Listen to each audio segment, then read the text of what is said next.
and welcome back to the Flames War Battle Report. Hope you're all well. This report is going to be slightly different because Tom and Lucas have written up their own linked campaign, similar to the ones you will find in the SS books, all the D-Day books, Army books that V4 have done. So each battle will change the outcome of the next one ever so slightly. And for this one, it is going to basically be the Americans fighting in France after D-Day. So basically we've called it the Eurotrip linked campaign because when I pictured Americans making their way through Europe, I thought of the film, and hopefully you've all seen it. If not, remember, Scotty doesn't know. So the first battle of these series of linked campaigns is the Battle of Carentan, and as you can see from the photo, it is an SS Stug company, an SS Panzergrenadier company, a Fallschchrimjager company against a Sherman company and a parachute rifle company. So there's 120 points we're running this campaign as, so we're going to see a lot more formations we might not normally see, and maybe a few more units we might normally see in normal gaming. Okay, so this little photo I found on the internet shows a little bit about the Battle of Carentan. So as you can see from the map, there's a lot of roads going through Carentan, and there's also a railway, so it is a hub for transport. It links the beaches, the American beaches, and it's also a road to the Carentan Peninsula. So vital for the Americans to capture, to bring in reinforcements and to supply the troops already in the field. Vital for the Germans to stop this, and also so they can counterattack the beaches themselves. So Carentan was defended by 2 battalions of the Fallschchrimjager, and they were due to be reinforced by the 17th SS. But before the 17th could get there, Carentan, the town itself, was taken by the 101st Airborne Division. Might remember this from the Band of Brothers episode called Carentan. The 101st then extended out of Carentan to have a little buffer to protect the town, and then the 17th SS linked up with the Fallschchrimjager to counterattack the town to take it. Meanwhile, it ultra intercepts intercepted codes detailing the counterattack and the size of the force. So the Americans diverted the 2nd Armored Division to reinforce Carentan to hold the town, but they had not yet arrived when the counterattack had started. The mission we've decided to represent this battle is the encirclement mission that is in the Vavan SS D-Day book. The defenders in this case will be the American paratroopers, and of course the attackers are going to be the SS and the Fallschchrimjager. So this just represents the rapid counterattack, slightly catching the Americans off guard because they were preparing their own counteroffensive. And also there's limited minefields to represent the fact that they had not really prepared a defensive position for this battle.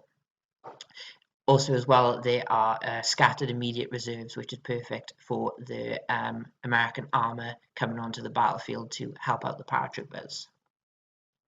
So this is the German force today, mentioned 3 formations. So we have the Fallschchrimjager, which were defending the town and then got caught up with the Americans as they were pushing out. And then you can see the reinforcement SS. So the Panzergrenadiers are the 17th SS, giving them a worse last stand, but obviously lowering down the points for everyone. So we'll have a little breakdown of the units, and then we'll have a look at the command cards. Okay, so this is the SS Stug company. There were quite a few assault guns present in this counterattack, so this is why Tom has this company here. So we have a HQ of 2, and then a unit of 4 and a unit of 3. These are SS Stugs, so they are aggressive, so hit on 3s, but they have a 2+ remount, which is quite nice. Here we have the Fallschchrimjager company, so we have a HQ of 2, 1 full platoon. So that is 10 teams, and then we have a shorter platoon of 7. Both platoons have Panzerfaust, and the shorter one has Panzerschrecks. With the Fallschchrimjager, they also have 4 heavy machine gun teams as well in their own platoon. So you can see more clearly here the heavy machine guns for the Fallschirmjäger.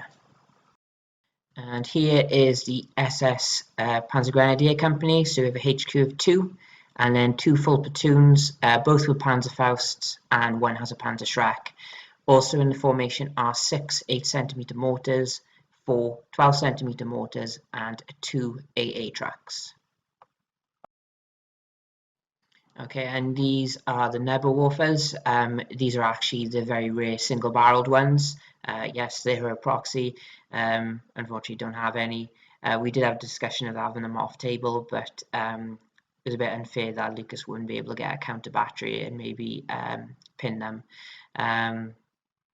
So yeah, this would technically be a debut for them, but I'm not going to say that because they're not the actual model, and this is where Mini Wargaming would say Mini Wargaming's Mark of Dave. I hope you all get that reference if you've watched their stuff, some really good content they have.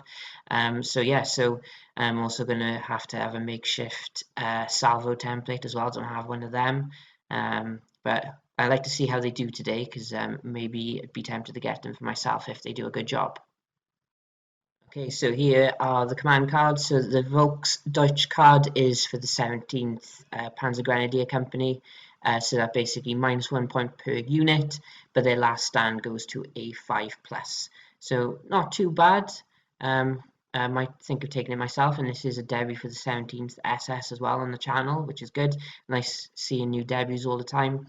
And this is a card that Tom will always use, and it's the Panzer Pioneer platoon. So it is the platoon with the Panzerschreck. That's what this applies to, and that just makes the minefield clearance. They can cross on a 2+, and their digging is a 2+ as well. So quite handy to move on to objective and then dig in extra easy, as long as you don't roll a 1, which can happen. Okay, and here is Lucas's American list to defend. We have a parachute rifle company. All the platoons are short platoons. This represents the fact that they're not full strength because the division dropped over quite a large area and obviously took casualties as well, so they're still more or less trying to regroup and get everyone together. And obviously we got the Sherman Company to represent the armored division being diverted to help out the paratroopers. Okay, so here is the Parachute Rifle Company. We've got HQ of 2, and then 2 platoons, shortened platoons, so that's just 5 M1 teams. And then there are also 2 bazookas and 2 LMGs and a mortar each in the platoons. Also in the formation are 2 mortar teams and 4 57mm anti-tank guns, as well as 4 50 cal recon jeeps. And here are the Shermans. So we got a HQ of 2 platoons of 4 regular Shermans, and then a platoon of 5 76mm Shermans. These are just regular Shermans, so they are aggressive. So hit on 3s like the SS Stugs, but they do have a better last stand. Only support unit for the Americans are 4 towed 3-inch anti-tank guns, just to help out the paratroopers before the armor starts rolling in. No explanation needed for what this card does, and we all wish we could take more than one, but we can't. I think I would, if with my list, allocate a good 10 points worth of these cards, with some of the rules I have, but good job they're limited. So here's an aerial of today's battlefield. The SS will be attacking from the top of the table. I can't see from the angle at the moment, but when you get to see the battle report, you'll see it is a bit of a ridge. And on the ridge, there are hedge lines and tree lines. In the middle, no man's land, is just a few wheat fields and some trees. In the American deployment, there's a small farm complex with more hedges, 2 small hills, and some more trees. You can see the road running down through the middle of the map.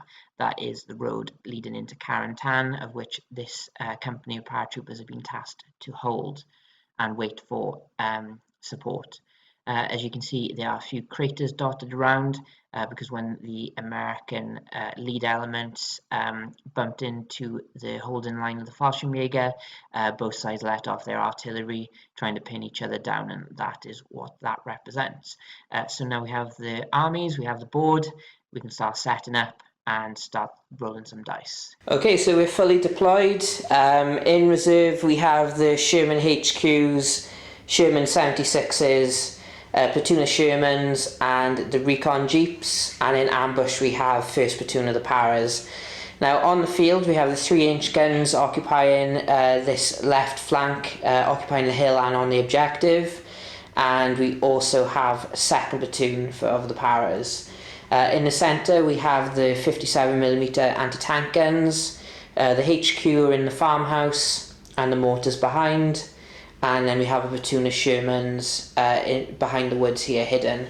Now in the corners for the German deployment we have the bulk of the SS over here, so we have the AA guns right at the front, ad hoc recon units for today, and we have 1st, 2nd and the HQ platoons here of the SS Grenadiers.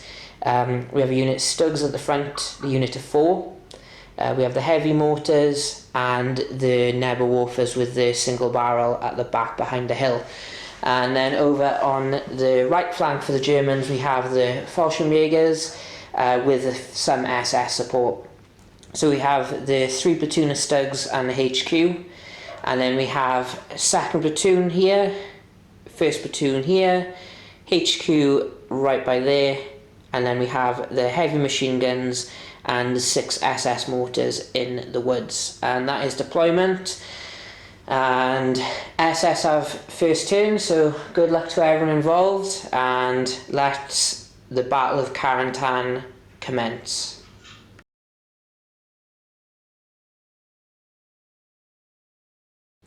Okay, so on the right flank, 1st platoon is pushed up into the woods, staying away from the edge of the tree line so they can't be seen. 2nd platoon did a cross-country dash, followed by a follow me, but was failed, so some of the platoon is cut off a bit from the unit leaders. The HQ has stayed put on the hill to spot for artillery. The Stug HQs have moved up onto the crest, and the other Stugs have tried to occupy behind the hedge and on the edge of the forest. One of them did not pass his cross-check. The heavy machine guns are in the woods as well, did a terrain dash followed by a follow me to space out to leave room for the Stugs. In the centre, the AA half-tracks ended up here, did a cross-country dash with a follow me, just to have a 4-inch bubble where 1st platoon cannot pop up from the paras. 2nd platoon of the SS is crabbing across towards the central objective, again another follow me. 1st platoon pioneers are moving through the fields, and the HQ is in between them shouting encouragement. And that was it for the movement. So now we're going into the shooting. At the moment already the Nebs are ranged in on the anti-tank guns and the HQ, so they'll stay there, and then everything else is ranged in by here. So we'll see what Tom gets up to. Really won't be much shooting since everything dashed, and everything that can shoot can't really see anything yet. So we'll see what happens. Okay, so in the shooting we just had artillery, so the Nebs rearranged in just a bit further back to cover this open space here where something might pop up, and the anti-tank guns and the HQ got hits on both units, but no kills. But both units are pinned. The 12cm mortars stayed ranged in by here, again covering some areas where 1st platoon could pop up. And then the 8cm mortars ranged in by here had quite a few of 2nd platoon and the anti-tank guns under there, and for their endeavour they got the AT gun on the hill and a rifle team by the hedge by here. So first blood to Tom so far, and now we're going into American turn 1.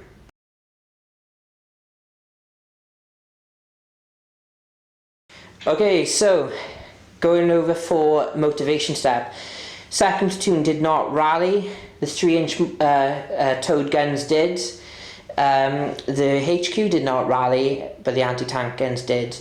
Reserves came in over here in the form of regular Shermans, and the ambush was popped.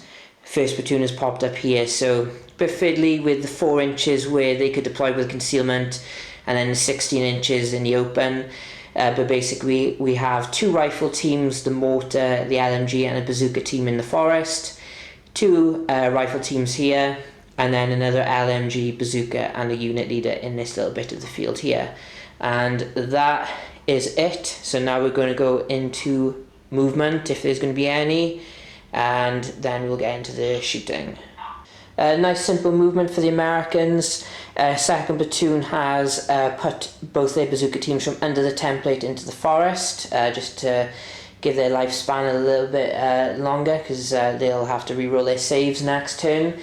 And these 4 Shermans here just did a regular cross check to go forward of the hedge line.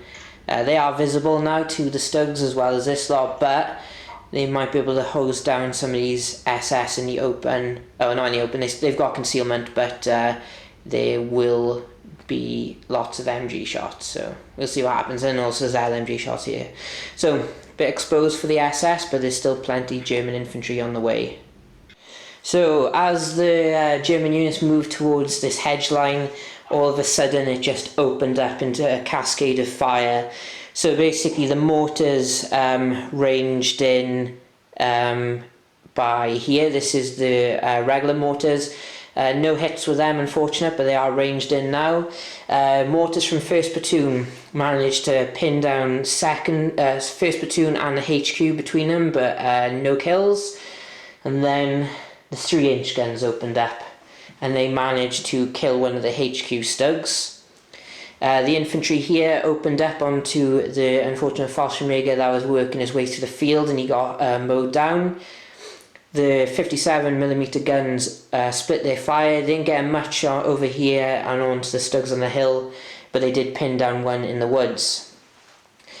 The 2 units of Shermans then switched on their 30 cals and 50 cals.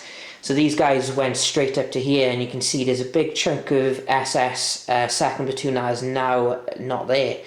And these guys did the same. So in total, 3 teams of each platoon are down, so 4 each left. And then 1st Platoon here split their fire between the Fallschchrimjager, the AA guns, and again onto the unfortunate 2nd Platoon. So with them, they managed to pin down the 2nd Platoon of the Fallschchrimjager, but only got 1 kill. They took out the AA half-tracks and did not get any kills here, but there's a lot of pin down units for the Germans, but they are veteran and fearless, so they will most likely rally and continue their advance onto the platoon. But with the Americans getting reserves in first turn, it's game on, and there's plenty more coming in, so interesting game.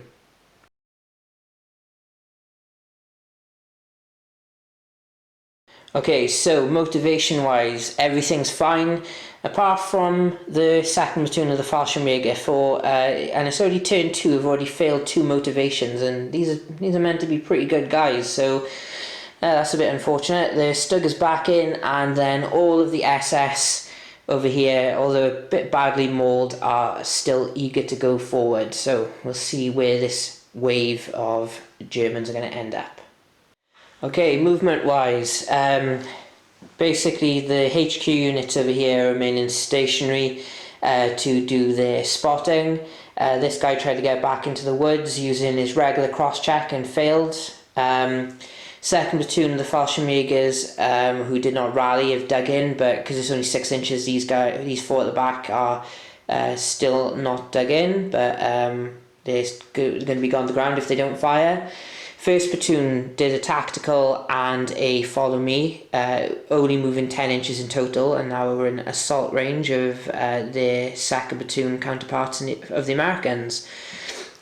2nd Platoon of the SS have dashed over into the craters with the help of a follow me, and this guy is still there in the hedges. HQ's moving over with them, and 1st Platoon, the Pioneers, have dug in, and they're going to stay gone to ground as well. And that is it for German movement, so now let's see what their artillery can do. Okay, so 1st Platoon have seen themselves being the target of most of the German artillery. The heavy mortars were already ranged in. They didn't get any kills, but they did pin the units, and the Nebs managed to kill 1 rifle team for all their effort, but they had to range in to get there, so next turn might be a bit different. The 8cm mortars, though, are doing very well. They took out another 3-inch gun and another. They took out a rifle team and an LMG, so doing very well. Just before we went into the shooting, Tom changed his mind about going into the assault, so he kept with the follow me, but everyone's behind the hedge. But he does wish he changed his mind again now, because it's looking much more favourable. The Stugs on the hill then opened up their main guns and took out another 3-inch gun, just leaving one on the hill, so he is last standing. And the LMGs, so the Fallschchrimjager, who failed to dig in, opened up but didn't get any hits on these two teams. And these Stugs here opened up on the more central Shermans, got 4 hits. Lucas bounced 2, and then was 2 possible bails, which resulted in 1 actual bail. So decent shooting from the Germans, but even better armour from the Americans. So that is it. So now we're going into American turn 2.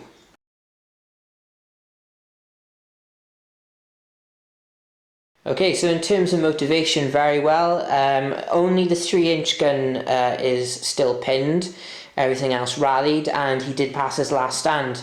Then Lucas rolled a 5 and a 6 for reserves, so the 76s rolled a 4, so they came on by here for randomisation, and then the HQ came over here, so they moved it 10 inches to take up positions behind the other Shermans. So very good roll-in for reserves. So last thing to come on will be the recon jeeps, which will be next turn. So I think this is what Tom did not want, all the armour turning up so easily and early. So a lot to do now for the Germans, but the Americans are still very ropey on that forward objective. So let's see what happens in the movement phase. Nice and simple again from American movement. First platoon have abandoned their forward positions, have pulled back. So some have taken cover in this crater by here. The 2 bazookas and the unit leader have gone behind this hedge line. The mortar has stayed still so it can do its mortaring. This rifle team is pulling back, and then there's another one in the hedge. And good thing is in range of the HQ's motivations. And that is it. These guys, the 2 bazookas are still not dug in, but they don't want to forego their full rate of fire onto the Fallschchrimjager over here. And that is it. So that is American movement, and now we have the shooting phase again. American shooting decent again, so 2nd platoon ranged in their mortars here, and they got 1 kill and pinned a unit, which is great. The 3 inches and the 76s over here, the 76s did split their fire onto here, but didn't get any kills, and the 3-inch gun missed his shots onto the HQ Stug. 2 of the 76s also fired up there, but did not get anything. The main mortars ranged in over here, pinned the HMGs, but didn't get any kills again. So not really anything dying, just pins again over this side. Over on this side, 2 of the 12cm mortars got killed that were on the ridge, so the other one's gonna have to have someone spot for them, and they're also pinned. 2 Stugs are now bailed and 1 is dead, so a lot of 1s were rolled by Tom, and the platoon here is pinned as well from the mortars. And that is it for turn 2 of the Americans, and now we're going into turn 3 for the SS and Fallschchrimjager.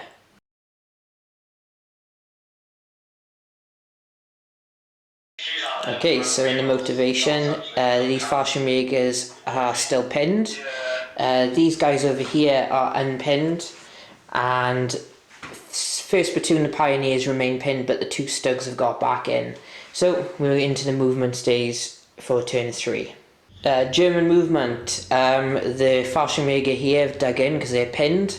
2nd platoon has seen the exposed paratroopers in the crater and are moving towards them. They did do a follow me, so they can get a few more bases in the assault. The Fallschchrimjager HQ is sprinted across the fields to help encourage them. Too fast for the 2IC to catch up. This little Stug has finally got into the trees, and the HQ is just going to remain stationary for spotting duties. 2nd platoon of the SS has seen the exposed mortar, so moving through the woods. Again, did another follow me to get a bit closer, and the SS HQ are just lagging behind. These guys already dug in, so they didn't do anything, and one of the 12cm mortars have abandoned the foxholes to dash onto the ridge so they can spot for themselves next turn. And that is it. So now we're going into German shooting. Okay, so artillery ranged in by here, took out another rifle team from this unit here, so just the one rifle team remaining in 2nd platoon. Stugs over here weren't very good on their hits, only got the one, but that just got bounced. Artillery over here again very successful, took out another rifle team and the bazooka, and pinned down 1st platoon, the anti-tank guns and the HQ. And the Stugs over here finally finding their mark, took out 2 Shermans, and that is it for the shooting. So pretty much everything is pinned for the Americans apart from their little mortars at the back. So now we're going into the assault phase, where we have at least 2 assaults coming in here, both on 1st platoon, so they're going to get pushed back at some point. Okay, so these assaults went very well for the Germans. The Fallschirmjäger took out the 3 guys cowering in the crater. No casualties to the Fallschirmjäger, and of course this little mortar was focusing on laying down artillery over here. Didn't see the SS sneak into the woods, and they quite rightly took him out and just consolidated back into the woods. So there's one less artillery template for the Americans, and that is it. Everyone consolidated back into concealment or bulletproof cover. So that is it. So now we're going into American turn 3.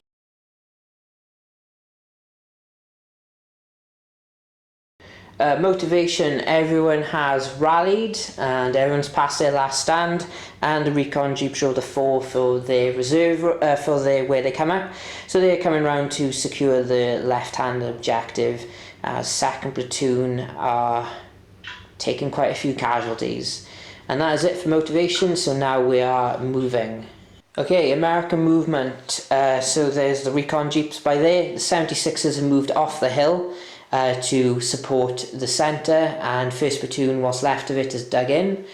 The Shermans in the woods did a cross check to get out. One of them failed, so he remains there, and the other one did a tactical move, so he is by here. The HQ had to move out of the way, so they moved around here just so the other platoon could do a cross-country dash all the way to here, so everything's going to reinforce central objective. But left objective does seem a little bit open at the moment, but these Fallschirmjäger do need to rally first, so let's see what the Americans can do in their shooting phase. Okay, American shooting, the summary of it, they managed to pin quite a lot of things, but that was it. They managed to kill one Fallschirmjäger team in the open, and bear in mind, all these guys opened up into here with the help of their mortars, no kills, just a pin. All the Shermans opened up, and mortar ranged in, mortar didn't get any hits. Even the anti-tank guns tried opening up as well. So mostly everything moved. Everything that could draw some gunfire onto them did, but didn't get anything. And that is it. That's where we end American turn 3, and now we go into German turn 4.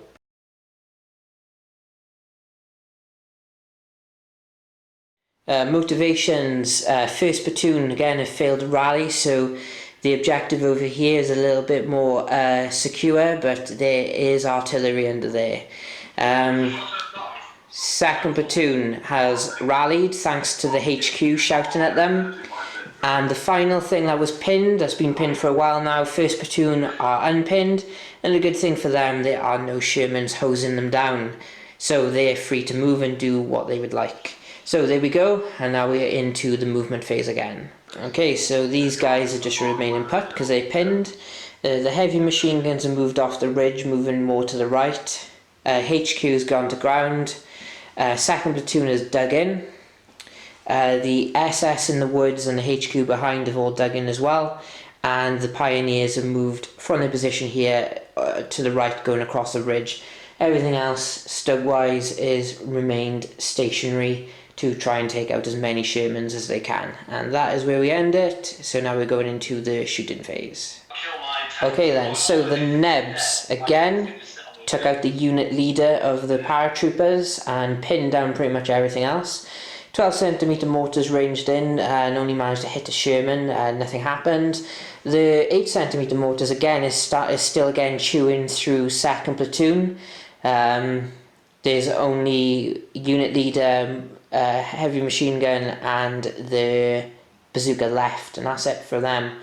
And pretty much that's all that was happening. The Stugs sometimes hitting the Shermans, but they're just not getting through the armour, and everyone else held fire trying to get into better positions. So that is it. So now we're going into American turn 4.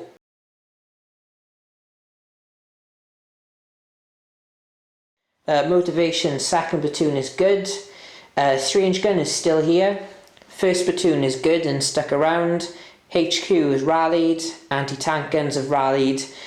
This guy did not get back in his tank, and but he did stick around. But he's been a bit of a roadblock at the moment, so these Shermans are going to have to find another way round, and they can't go through the anti-tank gun. They might have to go all the way around this little barn. So that's an interesting development there. So now we're going into movement. Okay, so in the movement, 2nd platoon had a thought of actually assaulting these Fallschchrimjager here, but they've pulled back into the woods so they can't be seen, and also so they're outside of the template of the 8cm mortars. Recon jeeps did a blitz move and now are on top of the hill.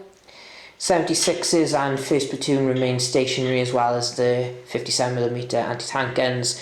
The Sherman platoon did a cross-country dash and a follow me to get around here. This guy was out range of the follow me, and the HQs crabbed across, staying in cover just to give some motivation to these two guys, which again will probably be pummeled next turn by the Stugs. And that is where we end movement. So shooting wise, the Americans need to try and fend off these SS from these objectives.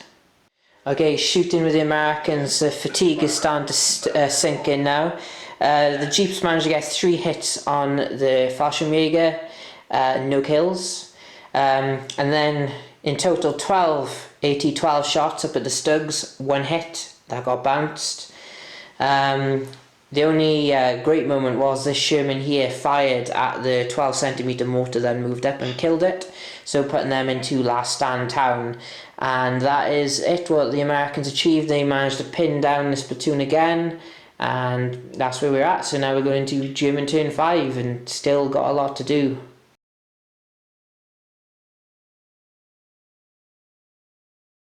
Okay, so motivation. 1st platoon has rallied finally. But now 2nd platoon has caught the bug and is not staying unpinned, even with the HQ telling them not to. And then we had our 5+ last stand on the 12cm mortars in its last stand, because these are 17th SS. And they went and passed it. As Tom says, this is the best downgrade ever.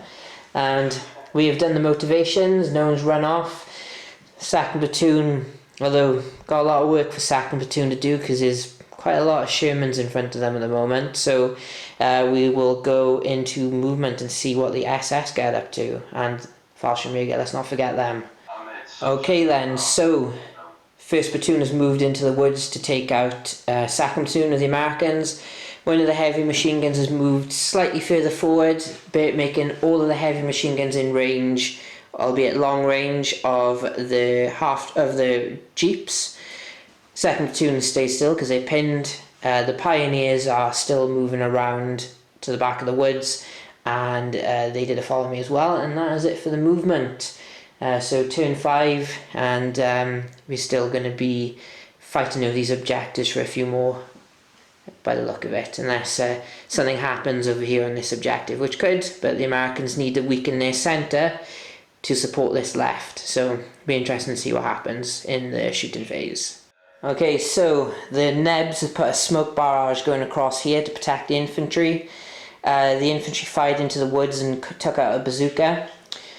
The 8cm mortars, which most likely will be MVP, took out 3 of the 50 cal Jeeps and also hit the 3-inch gun, but didn't kill it because this guy doesn't seem to die.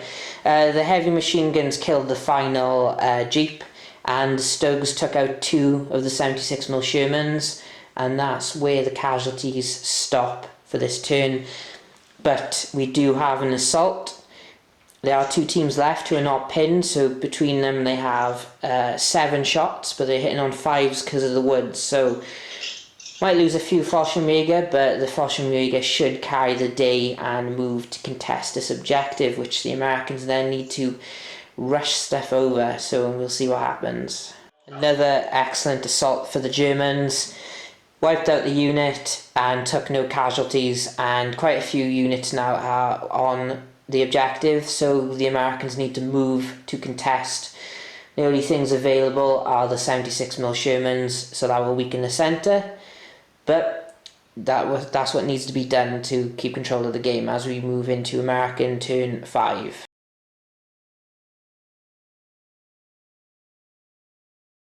Okay, so only 2 motivations: the 3-inch gun that unfortunately run away, and the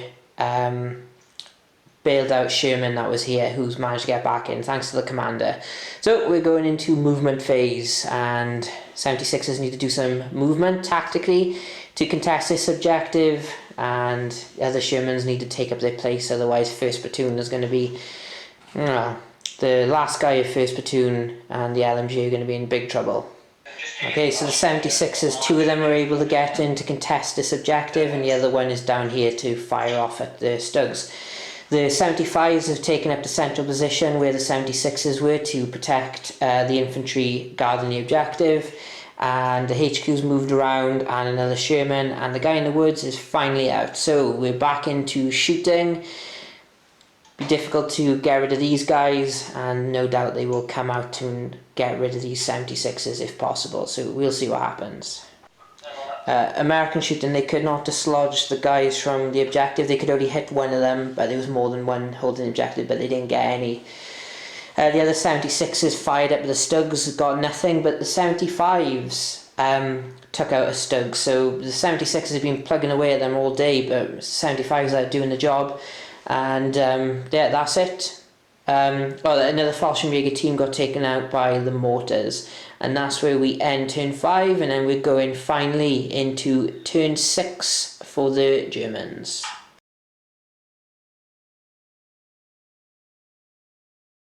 Motivations: everyone is unpinned, but the 17th SS 12cm mortar has had enough. He's packed his bags and he's walked back away from the ridge, even though victory is potentially in sight, and then the smoke goes, and then we are going in the movement phase. So all the Fallschchrimjager need to do is to clear away these 2 76mm Shermans, and they can call it a day. Okay, so the Fallschchrimjager on the objective have moved into assault range of the 2 76 Shermans, and they're also the Shrek is in side shot of this one Sherman, and then also a Panzerfaust can be any one of these guys, can also get a shot as well.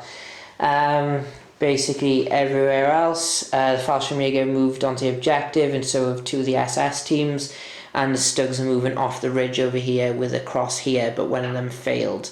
So the only other thing of note, which really doesn't mean anything, is the heavy machine guns have dug in, and that is it. So we're going into the shooting. Let's see if these 76ers can be dislodged.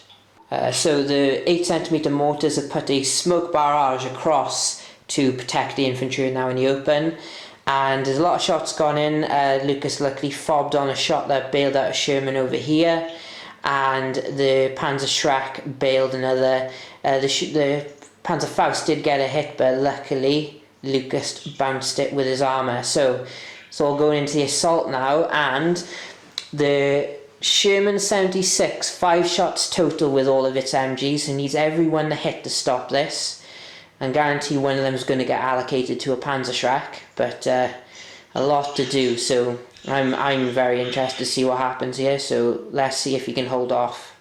Okay, so only 1 hit in the defensive fire, and it went on the Shrek and he bounced it, and then basically the Sherman got blown to bits. So that is game, and it looks like Tom has lost 2 units total. Yeah. So that's the 12cm and the AAs. Yeah. So that is a major victory, so he does get a little bit of a bonus next game. And now we start discussing who the man of the matches are. So Tom, I'm pretty sure I know what one yours is going to be. Oh, it's definitely the heavy machine gun platoon.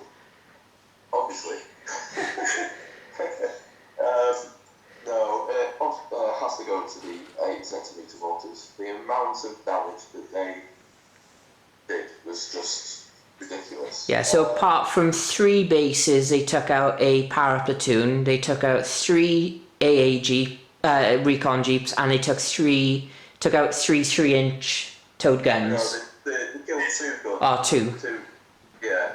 But from the very get-go, they were pinning stuff. Making Lucas having to run around the template because it made his bazookas go in the open, which made it vulnerable for later. And then at the end, they helped with a huge smoke screen as well to put extra pressure on. And they didn't need a HQ to spot them, which was nice. Yeah, that's good. Yeah, that's probably one of the only units that could actually see for themselves. Yeah. Lucas, do you have a man of the match? It's hard to pick because I didn't really kill much after turn 1 and 2, but I'm going to say that second platoon of Shermans that arrived on the far right, because they effectively killed the 12 centimetres, and then they killed the Stug at the end for pride, so I'm going to give it to them. Okay, yeah, so yeah, that was, fair play to them. They were one of the few units that killed anything, but yeah, it was strange. Turn 1, the Americans wiped out so much stuff, and it was just kind of stalled after that. Yeah, it was killing like one stand here and there, which just is not enough when you're against this much infantry. Okay, and in the terms of the campaign, because the Germans have done well in attacking Carentan, what we'll say is that the rest of the American divisions will turn up and they will eventually leave Carentan through weight and numbers and being unable to supply it through constant air harassment. So the next battle will be St. Lo. Yeah. So basically the Germans will have a little bit more time to prepare, so they just get an extra minefield as they've had more chances to dig in fortifications. So Tom, what units are involved in the Germans for that battle? So there's quite a lot that goes on around St. Lo. So it depends what sector. So you have that's right, if I'm correct, on the southwest, because that's where the Americans tried their initial breakthrough, that I think led from Cobra. But then around the north sector you had 17 Panzer, but then you also had 352nd Infantry Division with 3rd Fallschchrimjager, and then the 12th Fallschchrimjager battalion. And the Americans? So the Americans are attacking with 3 of their more fresh infantry divisions. So you've got the 29th, who famously obviously landed on Omaha, the 30th and the 35th. They were backed up by the more experienced 2nd Armoured Division. They were backed up by heading into San Lo, so hopefully I'll do better on the attack. Okay, yeah, that'll be interesting. So we will be going on to mission 2 of our Eurotrip campaign part 1. Eurotrip part 2 will be more around the push into Germany and then followed by the Ardennes offensive. So we will hold on a little bit for the Bulge books that come out to reflect the more reluctant American troops at that stage in the war, and also the scraping the barrel German troops, but with some King Tigers probably, so that would be interesting. Yeah, see some King Tigers on the field. Yeah. So I hope you enjoyed today's game, guys, and glad to host it again as always. Yeah, cheers, Robert. It's brilliant. Yeah, good fun. Okay, excellent. So so everyone else, stay safe in these times, and won't be long now before we're all back down on the gaming tables playing properly, and won't be long until we have the German Bagration book in our hands as well, so we can try out some stuff that isn't the 9th or 116th Panzer Divisions, hopefully. It's going to be hard not to, but we'll see. I'm still not sure that I have to take my Panzerfausts now, but we'll see.